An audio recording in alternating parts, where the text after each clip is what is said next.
Oh, Jack, congratulations on the call up. Bit of a pinch yourself moment, or have you had some time to reflect, I suppose, on what it all means and the phone call that you received the other day? Yeah, it is a bit of a pinch yourself moment. Definitely, obviously, as a kid in Australia, you grew up wanting to play professional sport, and obviously representing Australia in cricket is obviously the highest honour in sport in Australia, and it's something that I've aspired to my whole career, and to be a part of it. So I probably hasn't sunk in yet, and probably will when I get to Perth, and I'm walking around Steve Smith and those sort of guys, and Uzi Khawaja and stuff like that, and rubbing shoulders with those guys. I think it'll be a pretty amazing moment. You weren't sure when you were going to find out. You got the phone call out of the blue, and you thought that maybe the phone call hadn't come yet, that wasn't going to happen for you. Can you take us back to when the phone call did come? Yeah, wasn't sure. It was a bit under wraps about what was going on, and I knew the team was being announced that day through my manager. But yeah, I just found out when I went to coffee with my mates. I sort of knew that the team was being announced and potentially might get a call that morning. And yeah, he came through thankfully, and I was able to go back into coffee and hang out with my mates and spend some time, and just didn't talk about the cricket, just talk about other stuff. But yeah, so it was good. Did you say you nearly didn't pick it up? Is that what you were saying? Oh no, I'm sure, like, just the day and age now, if it's an unknown number, you just don't answer those things. So thankfully I had George's number. Yeah. This hasn't just been a couple of Shield games this season and a quick elevation of the Test squad. This has been the combination of 18 months, 2 years, even longer, such a long body of work. Do you feel like, you spoke the other day and you said that you're ready to play Test cricket for Australia, and I suppose you'd be doubling down on that feeling now after the body of work that you put in? Yeah, it is. It's a strange feeling because you don't know what it's like to play international cricket, but I've put in a lot of work to become consistent in first-class cricket, to find a way that I feel works, a method that works, and I think now it's just doubling down on that and backing that in. And if it doesn't work out, it doesn't work out. I'm happy with that. I know that I'm trying my absolute best when I walk out there to bat to do what I think is right and what's right at the time. I'm just going to try to repeat that in Test cricket. Have you been given any advice? Just to do the same thing, really. No, I think they keep it pretty simple. I think most people know me now. I've been around first-class cricket long enough to know keeping things simple is the best way of going. How have you seen yourself develop since coming to Tassie in the strong form in the last sort of couple of years? What do you sort of I don't probably the maturity piece. I think people laugh about it. They're talking about the old team that we have in the Australian squad, but at the same time, I think that's the biggest blessing. We've all matured as cricketers, and we've got to a point in our careers where we understand our games and how to move and how to handle the media and how to handle the pressures of playing first class cricket, and thankfully, hopefully that keeps me in good stead. But yeah, being down here, I think it's given me an opportunity to evolve as a cricketer. And Bo Webster as well. Have Yeah. you had any chats with him about his sort of experiences in the squad and anything like that? I haven't had any chats with him about his experiences. He's a pretty relaxed fellow himself, so I sort of just said, I'm going to go experience it the way I want to experience it and just take it on how it is, and just see it through my eyes, and just try to be who I am and not try to have any preconceived ideas, really. Usman Khawaja backed you to open on the Fox cricket coverage last night. How does that fill you with confidence? Well, that's good. He didn't have me that 4 days ago, so I'm pretty excited. I think you get the backing of someone like that who's played so much first-class cricket, so much Test cricket.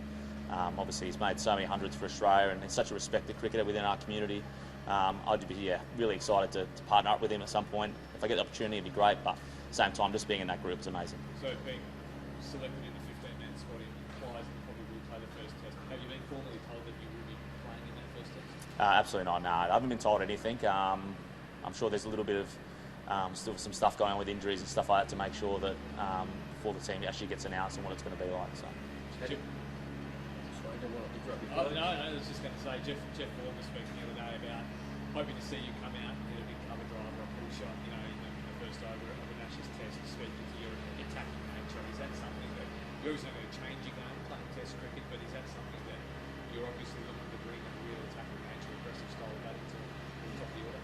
Yeah, I think the way I operate is probably around that, but at the same time, I'm not too preconceived about what I want to do. And as I said, I feel adaptable. I don't feel like a one gear player. I feel like I can do different things. If it means I have to lock in and bat a day and score 50 runs, because that's the best thing for the team in the conditions, that's what I'll do. But at the same time, if the opportunity is there, I'll definitely take it. Yeah.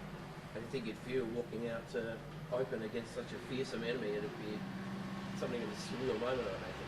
Yeah, I mean, my fondest memories of watching the Ashes as a kid and thinking just being a part of that would just be amazing. And the bowlers they've got, and obviously they've got some great quicks now. So just to be able to face them is actually a really great experience. And obviously being able to do it in front of big crowds and in front of my own fans, and obviously that'd be pretty amazing. So it'd be a great opportunity. What do you think has put you in such a sweet spot in terms of your batting this summer? Yeah, I think it's just the understanding my game. I think we're blessed in Australia to have the best first-class system in the world, and because of that, you have to learn to be good and be consistent in what you're doing. And if you want to last in domestic cricket, you've got to find ways to be consistently good all the time and find big scores and win games for your team. So I think learning through that and going through my school, my university, basically through that stuff, it's made me the player I am now too. Did part of you feel that maybe this moment might have passed you by? Yeah, there's always that feeling. Obviously, playing for Australia is the hardest thing to do in Australian sport. So, for me, it was always a goal that probably felt as though that's probably maybe a little bit out of reach at times. But at the same time, I probably got comfortable with myself to know that if I did the right things at the right time, that and I took my opportunities, then I'd be ready to go. But at the same time, you just never know. The opportunities. There was an opportunity now that there's an opening spot up for grabs, and I was an opener and I was batting well, so it just worked out well.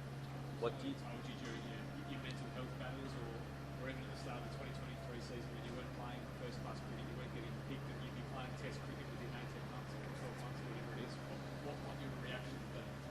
Yeah, my inner belief's always been pretty good, but at the same time, yeah, the realism part of myself probably said, it's probably gone, and I'm probably not going to get that opportunity. And if I can forge a good first-class career, I'd be happy with that. And yeah, battling mental health and then going in and not playing for your state, all those things they're difficult, but they've made me who I am now to a degree. And those experiences I've had now have made me a better cricketer, so I'm happy for that. What do you think it says that the selectors picked a 31-year-old when last summer they chose a teenager in Sam Constance? Yeah, I think it just shows that if you're making runs and doing well, that they're going to back you in no matter how old you are or how young you are, really.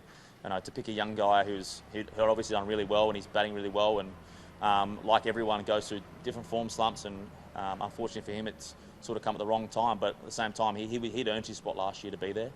Nathan McSweeney, the same thing as well. He's quite a young fella as well too, and he'd earned his spot as well to be there. So I think everyone that's getting a game for Australia is making the runs and actually putting the scores on the board, and it's just about someone maintaining that form in the Australian colours. Yeah. What did George sort of speak about on the phone with you when you got the call? Was it just yep, you're in, mate, or was it we're doing this, or this is what we really like, or was there any sort of depth to the conversation? No, there wasn't a heap of depth to it. I think there was a little bit of we just want to continue what you're doing in first-class cricket. We think that's going to correlate well into international cricket. But again, it was just, you're in.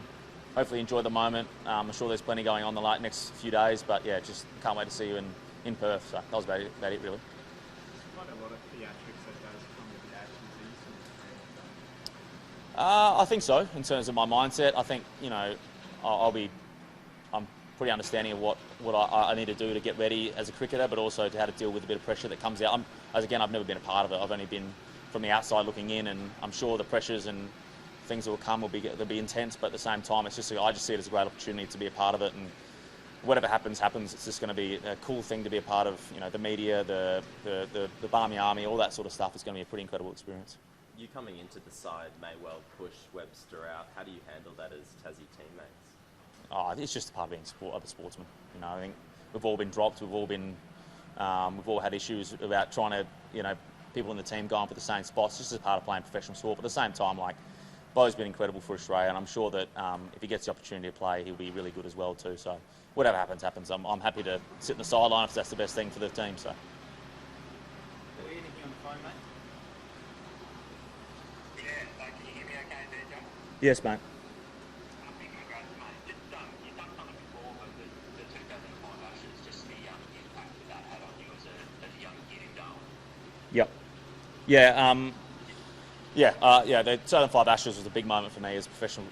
What I am now, I look back at that was probably the first fond memory I ever had of cricket. For me personally, it was watching the people that I probably idolised go about that series. But also, I think losing probably inspired me more to play for Australia than us winning, because we'd been so dominant for so long. So to see the superstars, brought down a level, it showed that I want to be a part of it and win games for Australia. So that definitely inspired a lot. And I heard you on the Great Cricketer with the Great Cricketer lads yesterday. You had a bit of banter about introducing yourself to Aussie. Yep. You have played a bit of T20 cricket with him in Brisbane, right? Yep. Yeah. No, I have. Yeah. No, we know each other quite well, and I fully understand Aussie's perspective. He wants to do right by by his Queensland cricket. He's got a close mate in Matthew Renshaw, and I would do the same. I'd probably say Wardy or Caleb should be opening if I was in that spot as well too. So I think it's just a part and parcel of when you're in different states, just doing the right thing by your teammates. So. Did you get a chance to kind of pick his brains in that kind of cricket stint? Not really. We're probably fundamentally a little bit different in the way we go about batting and the way we move, and I'm pretty conscious about making sure that I'm clear about what I'm doing as a batter. So for me, it's just maintaining what I'm doing. But apart from that, it's just like dealing with pressure. I asked him a little bit about that, how you get through test matches and how you prepare and stuff like that. But apart from that, I was just having to back what I was doing, and we just kept it pretty civil, really. And I've just kind of noticed, mate, like, do you have a superstition about not facing the first ball? I notice you haven't done it, for quite a bit. There's no superstition there, no, there's none. Most openers are pretty keen to face the first ball, so, and I'm not too fussed with it, so I just say, if you're keen to face the first ball, go for it. I'm happy to sit at the other end and watch and see what's happening, so. I feel like I've heard Aussie say the exact same thing, so if you're both saying that up Perth, mate, who's going to face the first rock? That'll be an interesting conversation. We have to do a little bat toss or something, coin toss, or see what happens. Appreciate that. Thanks, Phil. Easy, mate. How's that car going, mate? Too soon, mate. Oh, all right, yeah. Awesome. Anything else here, guys? All good? Yep. G'day, Jake. You got me fine audio-wise? Yep, got you, yep. Yep. I suppose, mate, talk me through, you kind of touched on it before, but talk me through, I guess, the move to Tassie, how it all came about a couple of years ago, and I suppose how Tasmanian cricket's, I guess, helped you through, I suppose, the last couple of years, and I guess contributed to where you are now somewhat. Yeah, it was obviously a big move. Obviously, I played at South Australia. I was with the Strikers for a long time, or with South Australia for a long time. They gave me an amazing opportunity, but at the same time, I just needed a bit of a refresh. I was going through a bit of mental health at the time, 3 years ago, and I saw it as a good opportunity to get a bit of a rebrand and go somewhere else and go to a team that I thought had some really good people in the group, great coaches, and obviously great players as well too. So I sort of saw it as a good opportunity to go there and sort of do something different and challenge myself in a new environment. And it did provide its challenges, obviously not getting picked, but at the same time, I look back at it now and it just made me the player I am now too, to understand my game better and find ways to become really consistent in first-class cricket. So credit to the coaches and to the whole of Tasmanian cricket for sticking by me and backing me in as well and making sure that I stay and I become a part of the team. So it was good. I suppose you kind of touched on, I guess, the maturity piece before, and I suppose how your cricket's evolved in that sense. I suppose, how's your belief gone during, I suppose, especially the early days in Tassie where you said you weren't getting picked, I suppose. Where did, I suppose, your belief come from at those times?